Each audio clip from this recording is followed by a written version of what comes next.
Hey, welcome back. So, I might also do this during my vlog, but I have a new thing that I just decided I wanted to do, which is every time I listen to an audiobook, I'm going to buy the book. And then I'm going to get a bookshelf, and I'm going to keep all my books on my bookshelf. So here are all the books I've read so far. And I just got them. This one, I don't know. This one is a little beat up. It's got a drink ring on it. Somebody put it. It's Harry Potter. It's the first Harry Potter. I read that one. It's kind of cool. And I wanted to get all hardcover books. I don't really want to get the paperbacks. So they're from like between $10 and $20 each. And I just here's my boy Tolstoy. This is the only. There's no hardcover of Confession, but I bought this one. This is my favorite one. Look at this book. I like the covers of the older books are better because like the newer ones here's like 1776. I don't like this one as much. It's okay still. I like it. But the newer books, obviously, they try to grab you with like a picture on the front. And like, oh, this guy. Who doesn't want to read a book by this guy? Why is it dust cover? What's the... Oh, but I like this. See, this is what I like. I like books that look like this.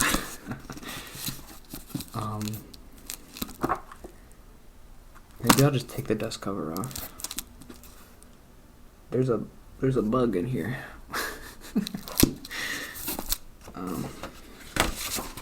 And then I have one more. Joseph Campbell. Hero with 1,000 Faces. I'm getting some more books, but this is what I have so far. Ooh, I really like this. This is a cool cover. It's just black and it's just like... And I like this one too a lot. I like this part.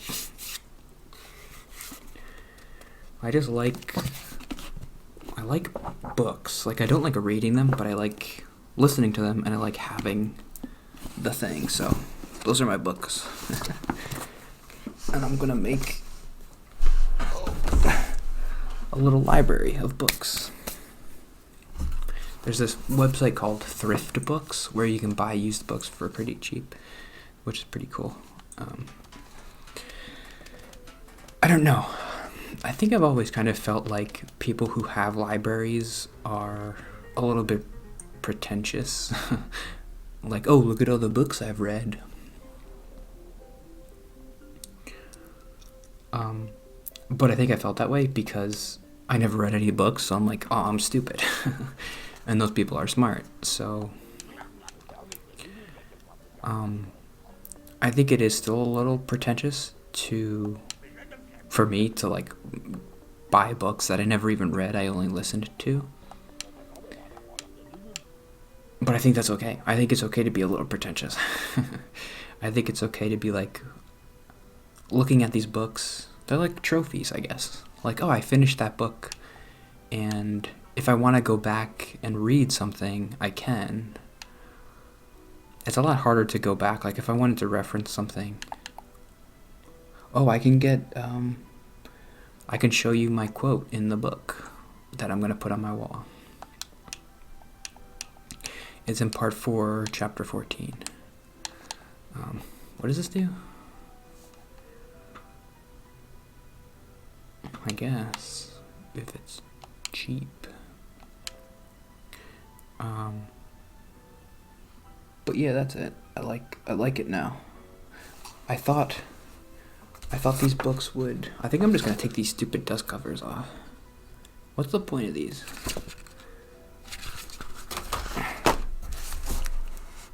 Oh yeah, I got a little library. Oh, look at it. It's a map of 1776. What is that? Boston? Oh, this is cool. Look at these pictures. Oh. I remember liking this book. I don't think I talked about it much here, but it's about the entire year 1776.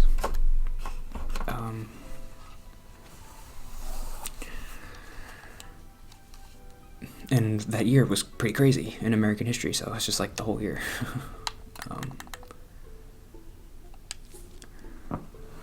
Basically, I was going to talk about the Fed today too.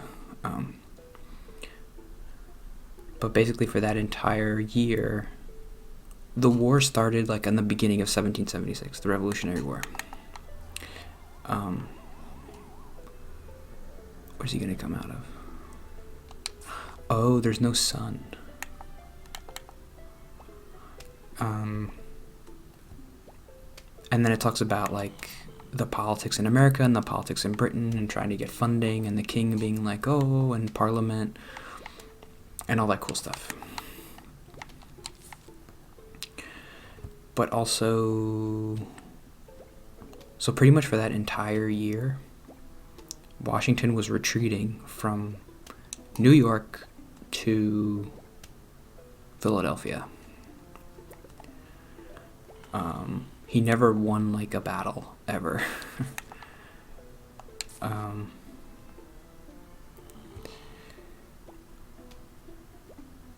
And then at the end of 1776, that's when Washington crossed the Delaware on Christmas or whatever. And what's that? No. He sneak attacked. I think it was the British, and like the British had enlisted Haitians or something. And so he captured a couple generals like in the middle of night because they weren't expecting an attack. They were thinking like, oh, it's cold and they're just going to sit there in Philadelphia and they're just going to wait until spring to attack us.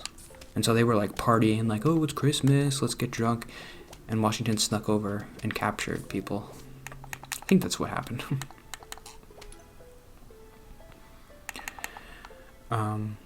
But today I was going to talk about something even more interesting, the Federal Reserve. Well, Jon Stewart, that's the reason why I was thinking about it. He had a Fed guy on his show. I like Jon Stewart. He's like the only one of those late night comedy people that I like respect. Everybody else, they're just like awful. John Oliver's okay, but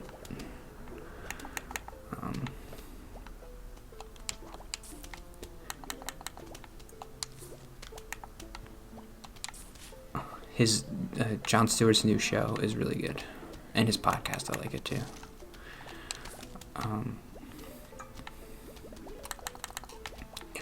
He was talking to this guy from like the Texas Federal Reserve, and he's talking about inflation, and I wrote down some notes because I want to try to understand. I don't really understand. And I remember learning about this stuff in school, and I think this is why I chose accounting over finance, because I didn't really like this money stuff. I remember talking about it more in like the economics classes of like what the Fed does and their monetary policy, how that works. And I never really understood it. But I wrote down some thoughts, and I'm just trying to understand it better.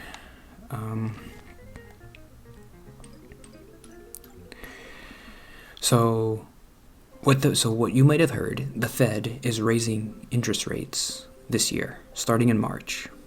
Right now the interest rates are 0. The reason why they're 0 is because of the pandemic. We were slowly increasing interest rates after the housing crisis, 2008. In 2008, we were slowly increasing them, then we dropped them to 0. Then like for the next 5 years, they were 0, and then we slowly started increasing them, and then we dropped them back to 0 with the pandemic.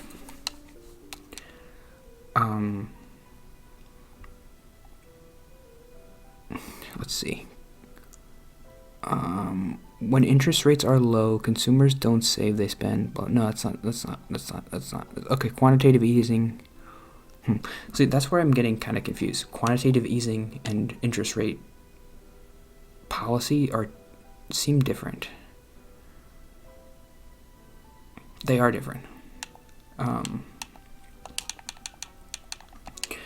So what do these guys do?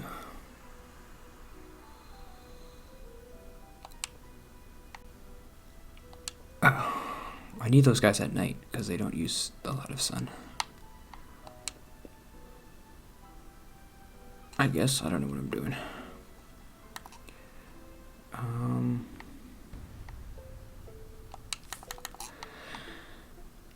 Right, so here's okay. Let's start with what we know, which is raising the Fed rate stops inflation because it's a demand pull situation.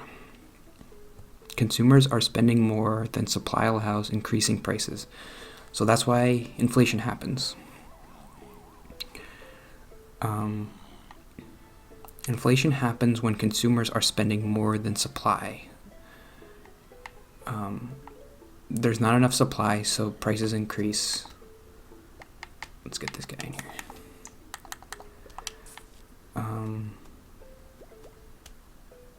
Because demand is higher, right? Well, technically no, but demand isn't higher. Demand's the same, but supply is low. So that increases prices? I'm not sure. Remember your graph was supply and demand.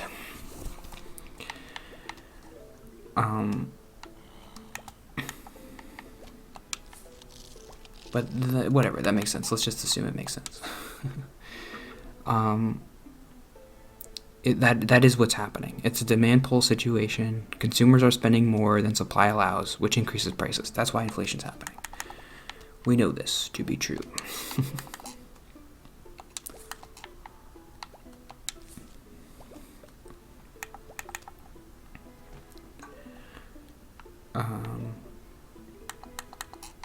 Okay, so now that we know this, we have to assume some other things. Wait, I want more. I want more. Give me more. Okay. That's good for now. When interest rates are low, consumers don't save, they spend. I think this applies to companies with the Fed rate. Okay, so the reason why we didn't have a massive recession when the pandemic happened was because of quantitative easing and because of interest rate policy. I think it's both. So what the Fed did was they lowered interest rates to zero, which meant you can borrow money and it's not going to cost you anything. Zero interest rates, right? I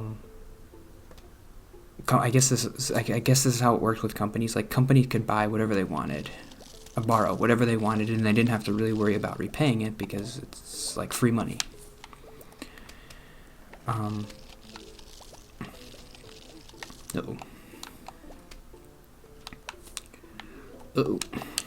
What happens now? Oops, I was wrong. Whatever. Okay, I'm dead. Okay, I'm dead. So, I'm dead. Oh, that's how that works.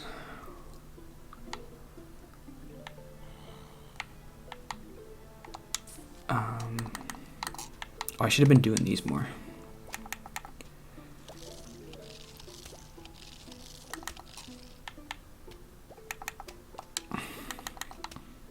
Like this guy. Whatever, that's it for today. Look at these books. I'm excited for my books. I like books. I like to hold them. Does it smell? It smells like an old library.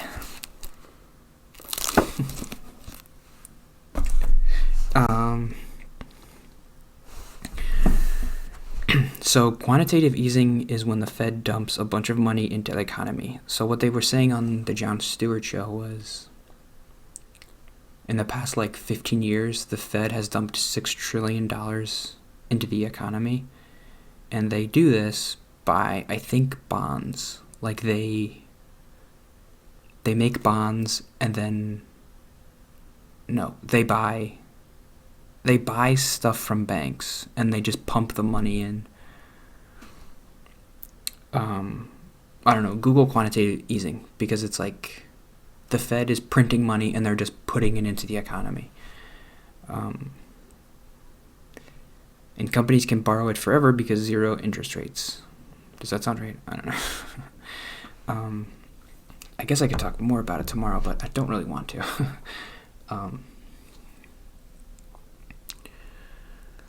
So the reason why this is interesting is because this year is kind of a big year. The Fed says they're going to increase interest rates 4 times, and I think each time it's going to be 0.25%. So the economy's going to have... So they're doing this to fight inflation, because if they increase interest rates, it will slow down consumer spending, because people will want to save instead of spend. This is where it gets a little bit tricky, but I think this is right. If interest rates are higher, people will value saving over spending. If interest rates are 0, then people don't care about saving because they can just spend and it doesn't matter. They're not gaining anything by saving.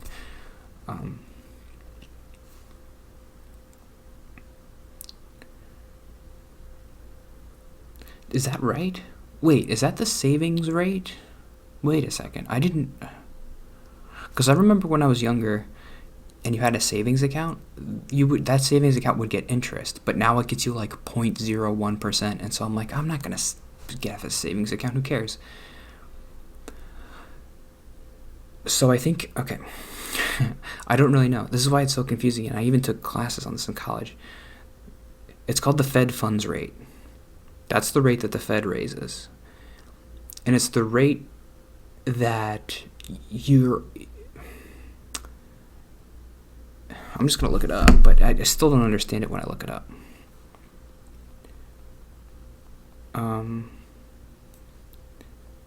Okay, so what is the Fed funds rate? The effective federal funds rate is calculated as the volume... No, don't do that. What is it? Just tell me what it is. Okay, the Fed funds rate is the target interest rate set by the Fed, which commercial banks borrow and lend their excessive reserves to each other overnight.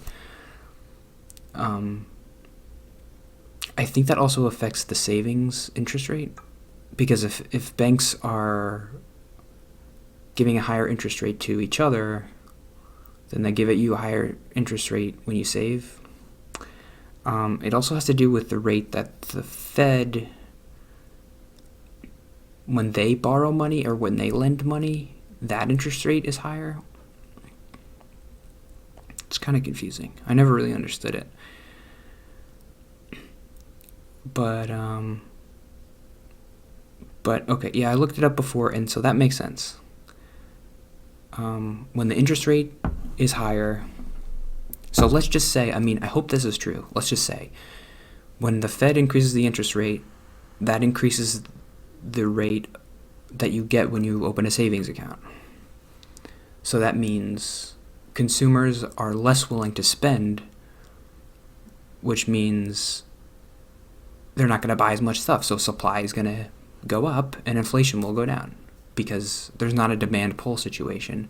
There's not like low supply and people are like, oh, I got to get this stuff and there's no supply, and that increases prices. So what you do is you increase the interest rate, and then people stop spending money, and it's sometimes it's bad for the economy because it's not spending money. Companies aren't investing or whatever. They're not borrowing money. But yeah, I totally got all that wrong, but I'm just trying to talk it through, and then next month I'll talk through again and I'll learn a little bit more, and that's what we do here. So bye.